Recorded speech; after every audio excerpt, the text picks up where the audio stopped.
দেশের প্রধানমন্ত্রীর চেয়ারে আরও একবার বসতে চলেছেন নরেন্দ্র মোদী। ফলাফল খুব একটা সন্তোষজনক না হলেও সরকার গড়তে চলেছে এনডিএ জোট। নরেন্দ্র মোদী জেতার পর তিনি কিছুটা আশাহত হলেও বিশ্ব নেতাদের শুভেচ্ছা বার্তা উপচে পড়েছে। তার জয়ের পর এক্স হ্যান্ডেলে শুভেচ্ছা জানিয়েছেন বহু রাষ্ট্রপ্রধানরা। ভুটানের প্রধানমন্ত্রী শেরিং তোবগে, মরিশাসের প্রধানমন্ত্রী প্রবিন্দ কুমার, নেপালের প্রধানমন্ত্রী পুষ্পকমল দাহাল, শ্রীলঙ্কার প্রধানমন্ত্রী রনিল বিক্রমসিংঘে, মালদ্বীপের রাষ্ট্রপতি মোহাম্মদ মইৎসু, ইটালির প্রধানমন্ত্রী জর্জিয়া মেলোনি প্রমুখরা শুভেচ্ছা বার্তা পাঠিয়েছেন। ভারতের সঙ্গে বিভিন্ন দেশের সম্পর্ক আরও মজবুত হবে বলে তারা আশা করছেন। কিন্তু সেই শুভেচ্ছা বার্তার তালিকা থেকে বাদ পড়েছে কাঙাল পাকিস্তান। নিয়ম অনুযায়ী প্রতিবেশী দেশে নির্বাচন জয়ী দলকে শুভেচ্ছা জানানো হয়, এটা কূটনৈতিক সৌজন্যতার মধ্যেই পড়ে। এর আগে ভারতও ভোটে জয়ী পাকিস্তানকে রাজনৈতিক দলনেতাকে শুভেচ্ছা জানিয়েছিল, পাকিস্তান কিন্তু জানালো না। তবে 2024 সালে লোকসভা ভোটের পর তারা এই বাক্যে কিন্তু কোনো উচ্চ বাক্য প্রকাশ করেনি। ফলে প্রশ্ন উঠেছিল, ভারতের সঙ্গে কূটনৈতিক সম্পর্ক কি উন্নতি চাইছে না পাকিস্তান? এর জবাবে পাকিস্তানের বিদেশ দপ্তরের মুখপাত্র মুমতাজ জাহারা তিনি বলছেন যে পাকিস্তান ভারত সহ সমস্ত প্রতিবেশী দেশের সঙ্গে সখ্য এবং সহযোগিতামূলক সম্পর্ক চায়। তাহলে প্রধানমন্ত্রী মোদী তার তৃতীয়বারের জয়ের জন্য পাকিস্তান কেন প্রধানমন্ত্রী নরেন্দ্র মোদীকে শুভেচ্ছা জানালো না?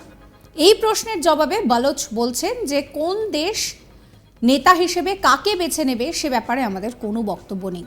আমরা মনে করি ভারতের নাগরিকদের তাদের পছন্দের সরকারকে বেছে নেওয়ার অধিকার রয়েছে।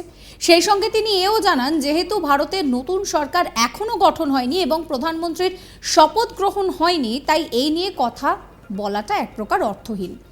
ভারতের সঙ্গে পাকিস্তানের সম্পর্কের উন্নতির প্রসঙ্গে পাকিস্তানের বক্তব্য, পাকিস্তান সবসময় চেয়ে এসেছে যে দু দেশের মধ্যে যাবতীয় সমস্যা মিটুক।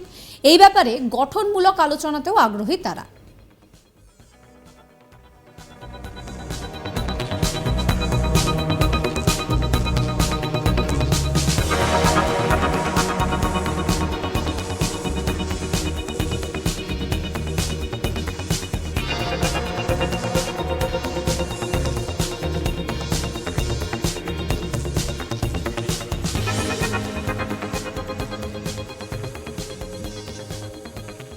ভারতের প্রধানমন্ত্রীর কুর্সিতে ফের একবার বসতে চলেছেন নরেন্দ্র মোদী। লোকসভা নির্বাচনের আগে আমরা জানি যে নরেন্দ্র মোদী তিনি টার্গেট রেখেছিলেন যে আব কি বার 400 পার, কিন্তু 4 জুন দেখা গেল যে সেই ফল আশানুরূপ হয়নি। ফল খুব একটা সন্তোষজনক না হলেও সরকার গড়তে চলেছে এনডিএ জোট। নরেন্দ্র মোদী জেতার পর তিনি খুব একটা উচ্ছ্বসিত না হলেও বিশ্ব নেতাদের তো শুভেচ্ছা বার্তা উপচে পড়েছে।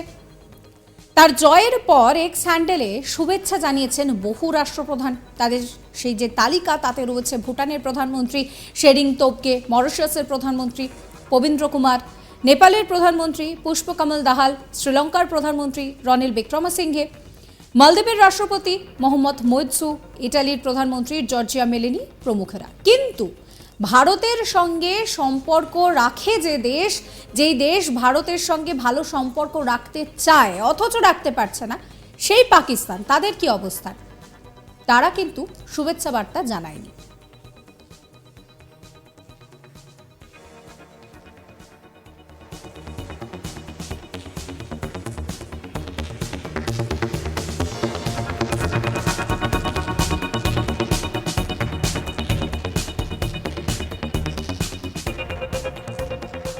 পাকিস্তান বলছে যে এখনো পর্যন্ত প্রধানমন্ত্রী হিসেবে শপথ গ্রহণ করেননি নরেন্দ্র মোদী, সরকার গঠন হয়নি।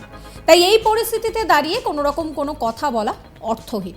কিন্তু যে নিয়মটা রয়েছে যে প্রতিবেশী দেশে যে দল নির্বাচনে জয়ী হয় তাকে শুভেচ্ছা জানানো হয়, যখন পাকিস্তানে নির্বাচন হয়েছে ভারতের তরফ থেকে শুভেচ্ছা জানানো হয়েছে। এক্ষেত্রে প্রশ্ন উঠছে যে পাকিস্তান কি তাহলে কোথাও গিয়ে চাইছে না যে ভারতের সঙ্গে সুসম্পর্ক বজায় থাকুক? সেক্ষেত্রে পাকিস্তান বলছে যে পাকিস্তানের যত প্রতিবেশীরা রয়েছে প্রতিবেশী দেশগুলির সঙ্গে পাকিস্তান চায় যে সৌহার্দ্যমূলক সম্পর্ক, সহযোগিতামূলক সম্পর্ক বজায় থাকুক। কিন্তু এখন রাজনীতির প্রেক্ষাপটে প্রশ্ন উঠছে যে তাহলে পাকিস্তান কেন শুভেচ্ছা বার্তা জানালো না?